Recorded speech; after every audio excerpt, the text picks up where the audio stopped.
네, 뉴스 정면 승부 2부 시작합니다. 공수처의 시계가 째깍째깍 움직여서 어느새 출범 직전까지 온 상황입니다. 김진욱 헌법재판소 선임연구관이 초대 공수처장 후보로 지명됐습니다. 이제 여러 가지 인사청문회를 비롯한 절차가 남아 있습니다. 그리고 법무부 장관도 박범계 더불어민주당 의원이 내정돼 있습니다. 여야는 벌써 입장이 엇갈리고 있습니다. 야당은 계속 비판적인 입장을 가하고 있고요. 여당은 이제 시작이다 또 이런 얘기들을 하고 있는데 저희가 여당 야당 이야기 골고루 여러분들께 전해드립니다. 오늘은 먼저 더불어민주당 입장 들어보겠습니다. 더불어민주당 대변인을 맡고 계시죠. 신영대 의원 전화로 연결합니다. 의원님 안녕하십니까?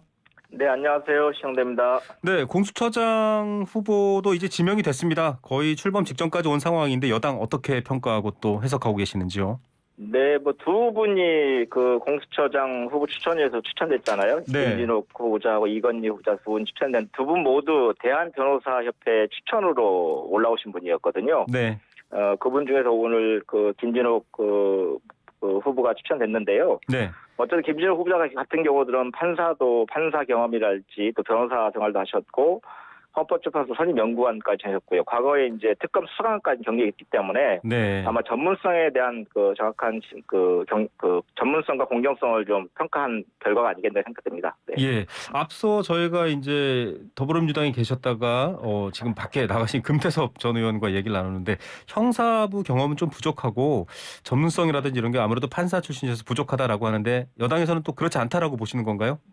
그렇죠. 어쨌든 판사라는 것은 검사의 공소제기에 대해서 그 공소제기가 적합한 데서 판단하는 업무를 했던 거고요. 네. 헌법재판소의 업무라는 것은 그게 헌법의 그 법률적인 유언이랄지 이런 분들 법률을 판단하는 역할을 하셨던 거고. 네. 특히나 이분이 특이한 경력이라고 하는 게 특검에서 수사가 네. 경력을 하셨기 때문에 네네. 실제 수사처장으로서 수사무를 담당하는 데 큰 문제가 없을 거라고 생각하고 있습니다.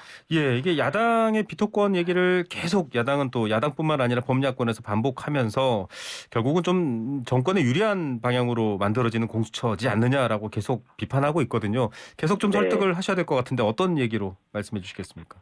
그러니까 이제 실제 국민의힘은 네. 어찌 보면 김진호 헌법재판 선임연구관이 공수처에 임명되는 것 이분에 대한 적격 여부를 떠나서 네. 공수처 출범 자체를 반대를 쭉 해왔잖아요. 사실 공수처 출범은 사실 법으로 정했던 게 2020년 7월 15일이거든요. 네. 근데 법으로 정해놓고서 공수처 출범 못 하고 있었어요. 네. 추천위원도 안 하고 있다가 뒤늦게 한 거고요. 네. 추천위원으로 또 선임하신 분들도 몇몇을 보면 공수처 출범 자체를 반대하는 분들도 추천위원으로 넣기도 하셨고요. 네.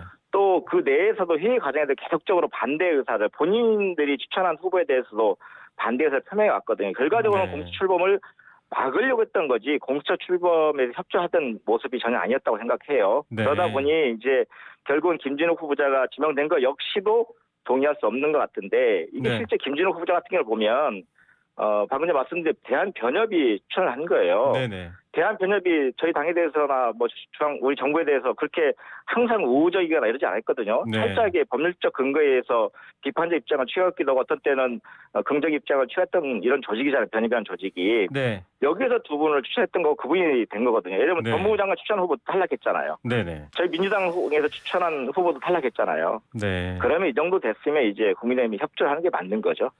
아무래도 검찰을 개혁하겠다라는 어떤 집권 여당과 또 정부의 어떤 그런 상황 때문에 지금 이제 공수처 출범에 굉장히 그런 우려를 많이 하는 것 같습니다.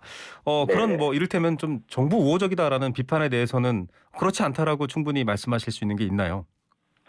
그 공수처가 애초에 왜 출범을 하려고 했던가 생각해 보면 네. 결국은 검찰의 어떤 그 편향적 사랄지 네. 공수권의 기소권의 남용이랄지 이런 데에 대해서 우리 사회에 우려가 많이 있었던 거고 그렇기 네. 때문에 항상 새로운 정부가 출범할 때마다 얘기했던 게 검찰 개혁에 얘기했던 거고 역시 지금도 검찰 개혁의 필요성에 대해서는 대다수 국민들이 지지를 보내고 있지 않습니까? 네.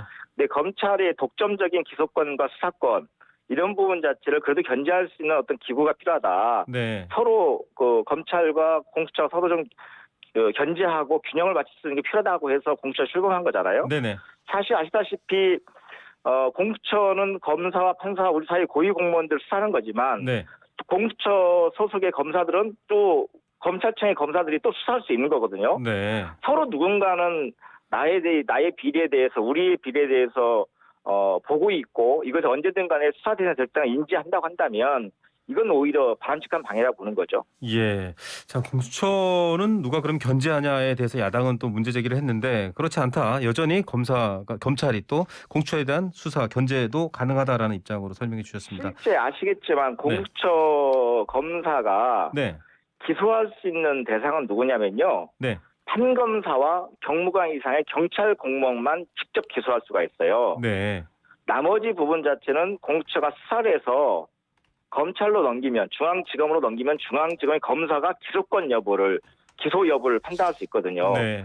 실제 권력기관이란 것은 무소불위의 권력기관을 항상 도피하고 권력을 남용해 왔던 것이 과거 역사에서 보여준 모습이잖아요. 과거 안기부 네. 중앙정보가 맞습니다. 엄청난 권력을 가지고 있으면서 모든 그 권력의 남용이 이루어졌던 과정들 우리가 충분히 기억하고 있잖아요. 네. 현재 우리 사회에서 유일하게 통제받지 않는 권력이 검찰이었던 거죠. 네. 이 검찰을 이제 공수처를 통해서 일정 정도 감시와 견제를 하는 거고 네. 또 공수처에서 공처장을 비롯한 그 안에 있는 소속된 공수처 검사 구성원들도 또 어떤 부정이나 부패나 권력 남용이 있을 수 있잖아요. 네. 이 부분은 역시 검찰청의 검사가 수사할 수 있는 거죠. 예. 기소할 수 있는 거고 상호 견제가 되고 있는 겁니다. 이 부분은. 예, 이 기소하고 수사하고 죄를 법정에 세워서 묻는 것 사실 검찰이라는 운동장으로 많이 기울어져 있기 때문에 그걸 바꾸는 맥락이다 이렇게 지금 설명을 해주시면서 방향을 말씀해 주셨습니다.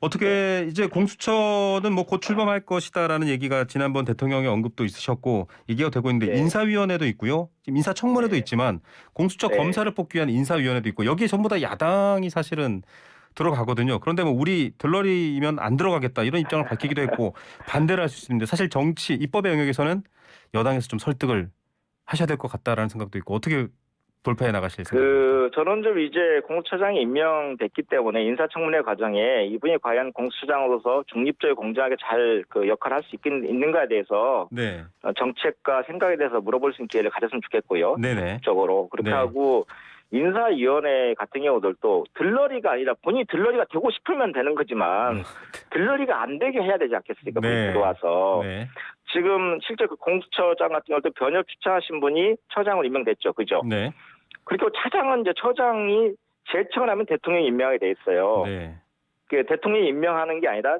처장이 제청을 해야 되거든요. 네, 결국은 변협에서 추천하신 처장님이 제청하게 돼 있는 거고. 네, 처장이 유축하는 법률 전문가 한 명을 또 추가로 위원으로 넣을 수 있고요. 인사위원으로. 그 여당 2명, 야당 2명이에요. 네, 그러면 이 안에서 인사자 결국은 사람 뽑는 거잖아요. 네, 네, 이 부분에서 적격자가 아닌 경우들은 야당도 얘기했을 때 논리적으로 합리적인 팩트를 가지고 지적했을 때 이걸 어떻게 뽑을 수 있겠습니까? 네, 그런데 그게 아니라 처음부터 니들도 그 공수처장 늘 위원장으로 하는 인사위원회에서 네, 그냥 뭐 표결로 다 정리할 거다라는 전제를 깔고 생각하는 자체가 문제라 생각해요. 네. 우선 반대하고 보겠다는 이런 생각 자체가 들러리라고 표현으로 된 것 같은데요. 네네. 본인들이 좀 야당이 좀 들러리가 되지 않기를 바랍니다. 예, 적극적으로 들어와서 좀 가부당을 같이 좀 논하자 이렇게 오히려 메시지를 그렇죠. 주셨네요. 예를 들면 공수 검사를 뽑는 과정에 이 사람은 정말 정책 편성이 너무 크다. 네, 이런 안 된다고 하면 그거에 대해 누가 반대하겠습니까? 내부에서도. 네. 그러니까 공정하고 중립적으로 공수처 검사의 역할을 수행할 수 있는 사람을 같이 합리적으로 토론 통해서 뽑으면 되는 거죠. 예.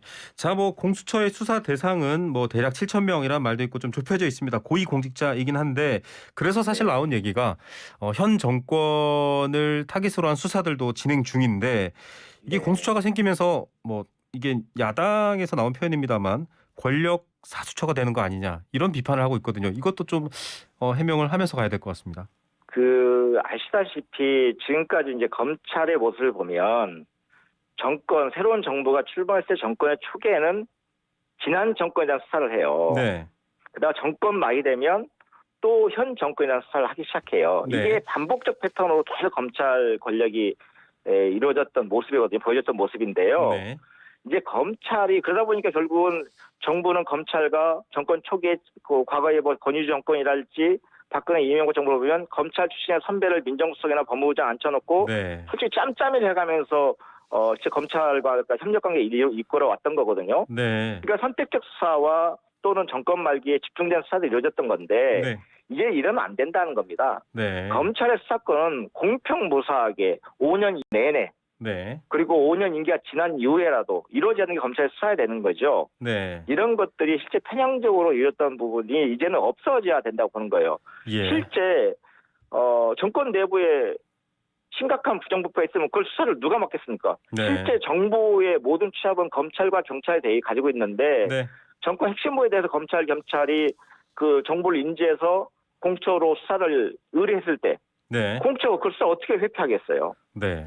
다른 기관도 다른 검찰이나 경찰도 알고 있는 수사 정보를 대해서 수사를 하지 않는다고 한다면 공처가 존재할 수 있겠습니까? 그거 역시도 어찌 보면 거꾸로 검찰이 직권남용에 대해서 어찌 보면 직무유기에 대해서 검찰 공처 검사를 수사하는 상황이 만들어질 수 있죠. 그래서 아마 이게 그 저희가 생각하는 것은 이제는 그 검찰 개혁이라는 문제가 네.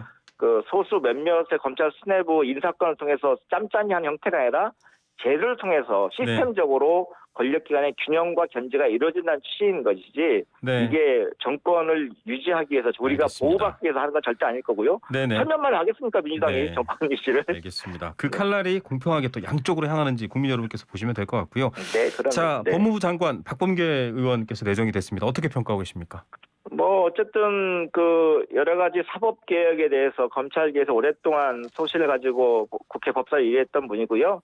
끊임없이 법무부 장관 후보로도 그동안 여러 차례 거론됐던 분이기 때문에 네. 그리고 뭐 과거 판사 경력도 있으시고 법조 경력이 풍부하신 분이라서 충분히 아마 우리 법무부 장관으로서 역할을 소임을 잘 해내실 거라고 생각하고 있고요. 네. 검찰 개혁의 문제를 좀 잘 마무리했으면 좋겠다는 희망을 가지고 있습니다. 예, 추미애 장관은 이제 여당 대표까지 사실 지내셨기 때문에 역할론이 또 선거도 있고 나올 것 같은데 그런 얘기들은 어떻게 원내에서 되고 있습니까? 어떤 얘기가 있나요? 아니 뭐 전혀. 이제 추미애 장관님이 이제 법무부 장관 퇴임하고 나시면 본인이 이제 정치를 어떻게 다시 하실 것인지 또는 네. 다른 경로의 어떤 진로를 모색하실 것에 대해서는 아마 장관님께서 네. 아마 고민이 있으실 거라고 생각합니다.